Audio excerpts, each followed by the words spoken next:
ಕೊಟ್ಟು ನಾವು ಬೆಳೆಸಬೇಕು. ಇದು ನನ್ನ ಒಂದು ಮನವಿ. ಇವತ್ತು ನಾವು ಎಲ್ಲೋದ್ರೂ ಕೂಡ ಹಿಂದಿ ಭಾಷೆ ಮಾತಾಡೋರು ಜಾಸ್ತಿ ಇದ್ದಾರೆ. ಅವರು ಸುಮಾರು 15-20 ವರ್ಷದಿಂದ ವಾಸ ಮಾಡ್ತಾ ಇದ್ರು ಕೂಡ ಯಾರೂ ಕನ್ನಡ ಕಲ್ತಿಲ್ಲ. ಇದೊಂದು ಹೊಟ್ಟೆ ಉರಿಯುತ್ತೆ.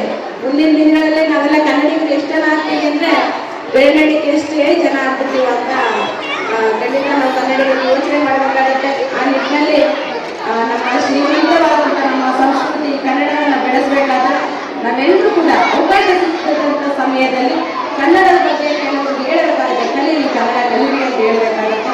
ಕನ್ನಡ ಕಲಿಸುವಂಥ ಕೆಲಸವನ್ನು ಮಾಡಬೇಕಾಗುತ್ತೆ. ಕೊನೆಯ ಪಕ್ಷ ನಮ್ಮ ಮನೆಗಳಲ್ಲಿ ಕನ್ನಡ ದಿನಪತ್ರಿಕೆಗಳನ್ನ ಓದುವಂಥ ಒಂದು ಹವ್ಯಾಸವನ್ನು ನಾವು ಇಟ್ಕೊಳ್ಬೇಕಾಗುತ್ತೆ. ಹಾಗೆ ನಮ್ಮ ಮಕ್ಕಳಿಗೆ ಓದೋದ್ರ ಜೊತೆಯಲ್ಲಿ ದಿನಪತ್ರಿಕೆ ಕನ್ನಡ ದಿನಪತ್ರಿಕೆಗಳನ್ನ ಮನೆಯಲ್ಲಿ ಓದಿಸುವಂಥ ಒಂದು ಹವ್ಯಾಸವನ್ನ ನಮ್ಮ ಮಕ್ಕಳಿಗೆ ಬೆಳೆಸಿದಾಗ ಎಲ್ಲರೂ ಕೂಡ ಇಂಗ್ಲಿಷ್ ಮೀಡಿಯಂ ಹೋಗ್ತಾರೆ. ಕೆಲವು ಶಾಲೆಗಳಲ್ಲಿ ನೋಡಿದ್ರ ಬೆಂಗಳೂರಲ್ಲಿ ಕನ್ನಡ ಮಾತಾಡಿದ್ರೆ ಫೈನ್ ಆಗ್ತಾರೆ ಅಂತ ದುರ್ಗತಿ ಬಿಟ್ಟು ನಮ್ಮ ಕನ್ನಡ ನೋಡಿ ಕನ್ನಡ ಮಾತಾಡ್ಬೋದು ಅಂತ ಹೇಳಿ ಆರ್ಡರ್ ಮಾಡ್ತಾರೆ. ಅದೇ ನಾವು ಬೇರೆ ರಾಜ್ಯದಲ್ಲಿ ಹೋಗಿ ಆ ಭಾಷೆ ಮಾತಾಡ್ಬಿಡಿ ಈ ಭಾಷೆ ಮಾತಾಡ್ಬಿಡಿ ಅಂತ ಹೇಳಿದ್ರೆ ಅಲ್ಲಿ ಏನಾದ್ರು ಎಳಿಬರ್ತಾನೆ ನಡೆದೋಗುತ್ತೆ. ಅವರು ಅಷ್ಟು ಭಾಷಾಭಿಮಾನ ಇರುತ್ತೆ.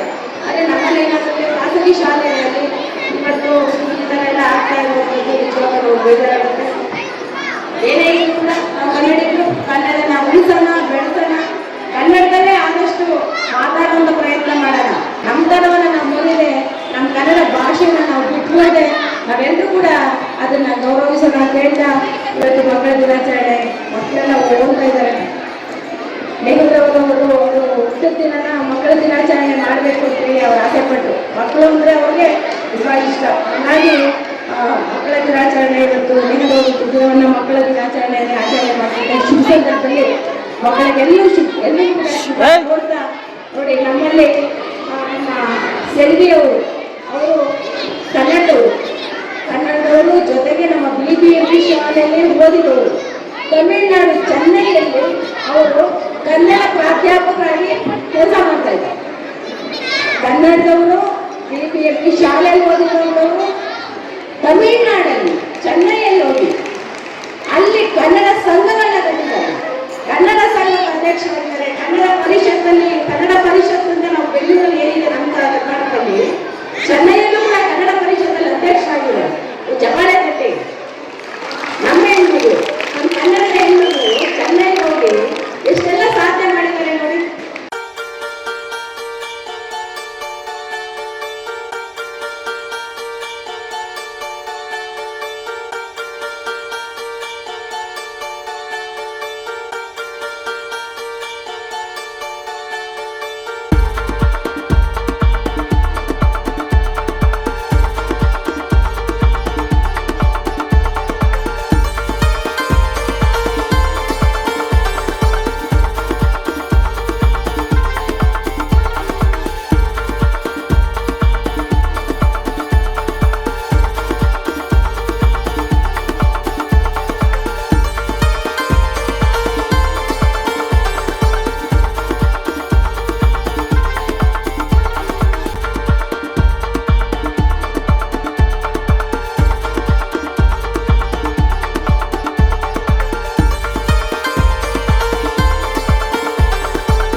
ವಿದ್ಯಾದೀಪನೇ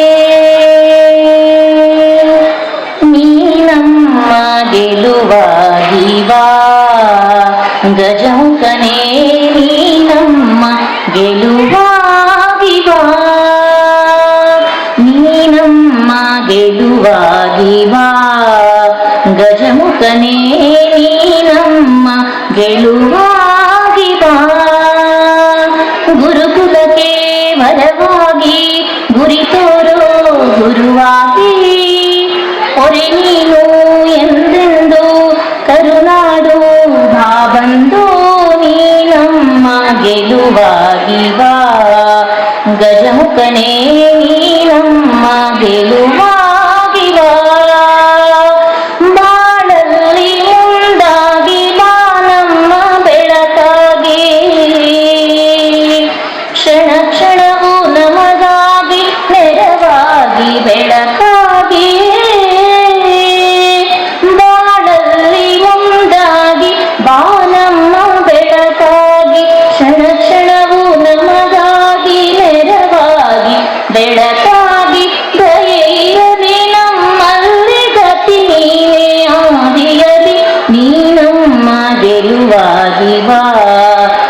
ಗಜಮುಖನೇ ನೀನಮ್ಮ ಗೆಲುವಾಗಿ ಬಾ.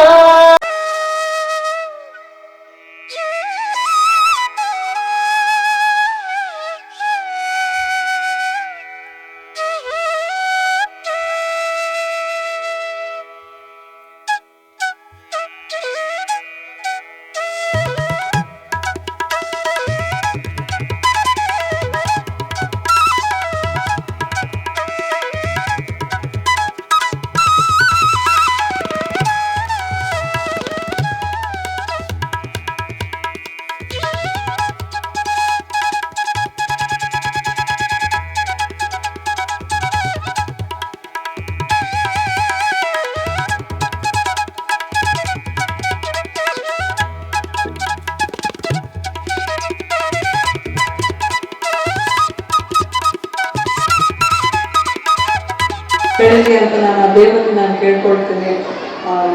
ಬೇರೆ ಹೆಣ್ಮಕ್ಳಿಗೆ ಒಂದು ಉದ್ಯೋಗದ ಅವಕಾಶ, ಒಂದು ಏನು ದುಡಿಮೆ ಮಾಡುವಂಥ ಒಂದು ಅವಕಾಶ ಅವರು ಕಲ್ಪಿಸ್ಕೊಡ್ತಾ ಇದ್ದಾರೆ ಅಂತ ಹೇಳಿದ್ರು. ಬೇರೆ ಬೇರೆ ರೀತಿಯ ಕೆಲಸಗಳಲ್ಲಿ ಅವ್ರನ್ನ ನಾವು ತೊಡಗಿಸ್ಕೊಳ್ಳೋಕ್ಕೆ ಅವಕಾಶ ಮಾಡಿಕೊಡ್ತೀವಿ ಅಂತ ಅವ್ರು ಹೇಳಿದ್ರು. ಭಾಳ ಖುಷಿ ಆಯ್ತು ಮೇಡಮ್, ತುಂಬ ಸಂತೋಷ ಆಯಿತು. ಮುಂದೆ ದಿನಗಳಲ್ಲಿ ಇನ್ನೂ ಹೆಚ್ಚಾಗಿ ಬೆಳೀಲಿ, ಇನ್ನಷ್ಟು ಜನ ಹೆಣ್ಮಕ್ಳಿಗೆ ಇನ್ನೂ ಒಂದು ಸಂಸ್ಥೆಯಿಂದ ಒಂದು ತಮ್ಮ ಒಂದು ಜೀವನವನ್ನು ರೂಪಿಸ್ಕೊಳ್ಳುವಂಥ ಒಂದು ಸಂದರ್ಭ ಒದಗಿ ಬರಲಿ ಅಂತ ನಾನು ಕೇಳ್ಕೊಳ್ತೀನಿ. Thank you. ಅಂದ್ರೆ ನಮ್ಮ ಪ್ರಿನ್ಸಿಪಾಲ್ ಮೇಡಮ್ ಎಲ್ಲರೂ ಸೇರಿ ಚಿಕ್ಕ ಹುಡುಗಿನ ಏನು ಮಾಡ್ತಾ ಇದ್ರು, ರೆಪ್ರೆಸೆಂಟ್ ಕೊಡ್ತಾ ಇದ್ರು ಸ್ಕೂಲಲ್ಲಿ. ಯಾವುದಕ್ಕೆ? ಮಕ್ಕಳ ದಿನಾಚರಣೆಗೆ. ನಾವೆಲ್ಲ ಮಕ್ಕಳಾಗಿ ಈಗ ತಾತ ಅಜ್ಜಿ ಆಗ್ತಾ ಇದ್ವಿ, ಆದರೂ ಮಕ್ಕಳ ದಿನಾಚರಣೆ ನಮಗೆಲ್ಲರಿಗೂ ಆಗ್ತಾ ಇದೆ. ನಿಮಗೆಲ್ಲ ಗೊತ್ತಿದೆ, ನವೆಂಬರ್ 1ನೇ ತಾರೀಕು 1956 ಕನ್ನಡ ಮಾತನಾಡ ಪ್ರದೇಶಗಳನ್ನು ಒಟ್ಟಾಗಿ ವಿಶಾಲವಾದಂಥ ಮೈಸೂರು ರಾಜ್ಯ 56ನೇ ಇತ್ತು. ಅದಾದಮೇಲೆ 73ರಲ್ಲಿ ದೇವರಾಜ ಅರಸರು ಕರ್ನಾಟಕ ಅಂತ ಹೆಸರಿತ್ತು. ಆ ಕರ್ನಾಟಕ ಇವತ್ತು ಸುಭಿಕ್ಷವಾಗಿ ಚೆನ್ನಾಗಿ ನಡೀತಾ ಇದೆ. ಈ ಸಂದರ್ಭದಲ್ಲಿ ಇದೇ ತಿಂಗಳು ನವೆಂಬರ್ 14ನೇ ತಾರೀಕು ಮಕ್ಕಳ ದಿನಾಚರಣೆ ಮಾಡ್ತೀವಿ. ಮಕ್ಕಳ ದಿನಾಚರಣೆ ಯಾಕೆ ಮಾಡ್ತೀವಿ? ಭಾರತದ ಪ್ರಪ್ರಥಮ ಪ್ರಧಾನಿ ನೆಹರೂರವರ ಹುಟ್ಟುಹಬ್ಬ ಆ ದಿನ. ಅವತ್ತು ನನಗೆ ನನ್ನ ಭವಿಷ್ಯದ ಮಕ್ಕಳ ಬಗ್ಗೆ ಬಹಳ ಆಸೆ ಇದೆ. ಆದ್ದರಿಂದ ಭಾರತ ಕಟ್ಟೋದಕ್ಕೆ ಮಕ್ಕಳೇ ಮುಖ್ಯ. ಆದ್ದರಿಂದ ಮಕ್ಕಳ ದಿನಾಚರಣೆನ ಆಚರಣೆ ಮಾಡಿ ನನ್ನ ಬರ್ತ್ಡೇಗೆ ಅಂತ ಹೇಳಿ ಅವ್ರು ಹೇಳಿದ ಮೇಲೆ ಅದೇ ರೀತಿ ಸೆಪ್ಟೆಂಬರ್ 5 ಏನು ಮಾಡ್ತೀವಿ? ಟೀಚರ್ಸ್ ಡೇ ಮಾಡ್ತೀವಿ. ಹಂಗೆ ಇದನ್ನು ಬರ್ತ್ಡೇ. ಮಹಾತ್ಮ ಗಾಂಧಿ ಹುಟ್ಟುಹಬ್ಬಕ್ಕೆ ಏನು ಮಾಡ್ತೀವಿ? ಅಕ್ಟೋಬರ್ 2ನೇ ತಾರೀಕು ಮಾಡ್ತೀವಿ. ಈ ರೀತಿ ನೆಹರೂರವರು ನಮಗೆ ಪ್ರಪ್ರಥಮವಾದಂಥ ಪ್ರಧಾನಿಯಾದ ಭಾರತಕ್ಕೆ ನಮ್ಮ ಸಂವಿಧಾನ ರಚನೆ ಮಾಡಿಸಿ, ನಮ್ಮ ಅಂಬೇಡ್ಕರ್ ಅವರು ಕೊಟ್ಟಂಥ ಆ ಸಂವಿಧಾನದ ಆಶಯಗಳನ್ನ ಈಡೇರಿಸೋಕ್ಕೆ 1955 ಜನವರಿ 26ನೇ ತಾರೀಕು ಅಂಬೇಡ್ಕರ್ ಕೊಟ್ಟಂಥ ಸಂವಿಧಾನವನ್ನು ಅಕ್ಸೆಪ್ಟ್ ಮಾಡಿಕೊಂಡು ನಮ್ಮ ರಾಜ್ಯ, ನಮ್ಮ ದೇಶ ಸ್ವತಂತ್ರ ಗಣರಾಜ್ಯ ಆಯಿತು. ಗೊತ್ತಾಯ್ತಾ? ಅಂಥದ್ದೆಲ್ಲ ಮಾಡಿದಂಥ ವ್ಯಕ್ತಿ ನೆಹರೂರವರು. ಅವ್ರ ಬಗ್ಗೆ ನಾವೆಷ್ಟು ಹೇಳಿದ್ರು ಭಾಳ ಕಡಿಮೆನೆ. ಭಾಳ ಹಿಂದುಳಿದಾಗಿದ್ದಂಥ ಪ್ರದೇಶವಾದಂಥ ನಮ್ಮ ಭಾರತ ಅವ್ರು ಹಾಕ್ಕೊಟ್ಟಂಥ ಪಂಚವಾರ್ಷಿಕ ಯೋಜನೆಗಳು, ಅವ್ರು ಹಾಕ್ಕೊಟ್ಟಂಥ HMT BL ಅಂತ ಫ್ಯಾಕ್ಟ್ರಿಗಳು, ಅವ್ರು ಮಾಡಿಕೊಟ್ಟಂಥ ಬಾಕ್ರಾನಂಗಲ್ ಡ್ಯಾಮ್ ಅಂತ ಡ್ಯಾಮ್ಗಳು, ಇದೆಲ್ಲದರಿಂದ ನಮ್ಮ ದೇಶ ಸುಭಿಕ್ಷವಾಗಿದೆ. ನೀವೆಲ್ಲ ಮಕ್ಕಳ ದಿನಾಚರಣೆ ಮತ್ತು ನವೆಂಬರ್ ರಾಜ್ಯೋತ್ಸವ ಆಚರಣೆ ಮಾಡ್ತಾ ಇರೋದು ಬಹಳ ಸಂತೋಷ. ಪ್ರಿಯಾ ಕೃಷ್ಣ ಅವ್ರು ಬರಬೇಕಾಗಿತ್ತು, ಅವರು ಬೇರೆ ಕಾರ್ಯಕ್ಕೆ ಹೋಗಿದ್ದರಿಂದ ನಾನು ಕಳಿಸ್ಕೊಂಡಿದ್ದಾರೆ. ನನಗೆ ಇನ್ನೂ 3 ಕಾರ್ಯಕ್ರಮ ಐತೆ. ಕೋರ್ಟಲ್ಲಿ ಬೇರೆ ಕಾರ್ಯಕ್ರಮ ಐತೆ. ಅವರು ಕನ್ನಡ ರಾಜ್ಯೋತ್ಸವ ಮಾಡ್ತಾ ಇದ್ದಾರೆ. ಅದರಿಂದ ನಿಮ್ಮೆಲ್ಲರಿಗೂ ಮತ್ತೊಮ್ಮೆ ಮಕ್ಕಳ ದಿನಾಚರಣೆ ಶುಭಾಶಯ ಹೇಳಿ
ಬಹಳ ಧನ್ಯವಾದಗಳು ಮೇಡಮ್. ನೀವು ಬಂದು ಕೆಲವೊಂದು ಮಾತುಗಳನ್ನು ಹೇಳಿ ಮಕ್ಕಳಿಗೆ ಹುರಿದುಂಬಿಸಿದಿರಿ. ಧನ್ಯವಾದಗಳು.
ಮಾಡಲಾಗಿದೆ.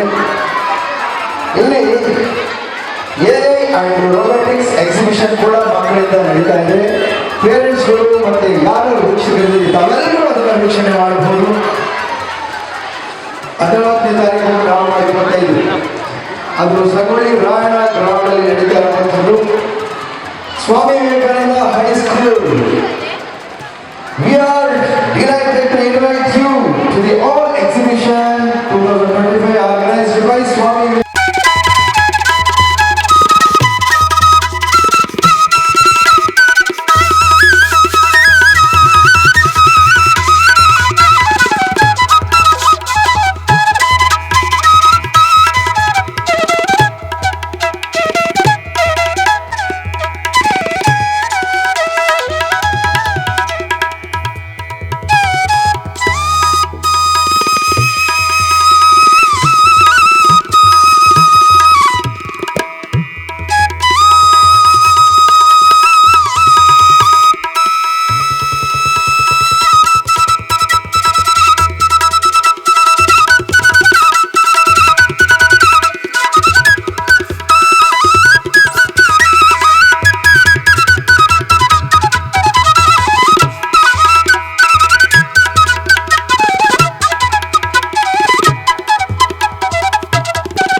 ನಿಮ್ಮ ಸಿಳ್ಳು ನಿಮ್ಮ ಚಪ್ಪಾಳಿನೇ ನಮ್ಮ ಆಸ್ತಿ ಕಣ್ರಿ.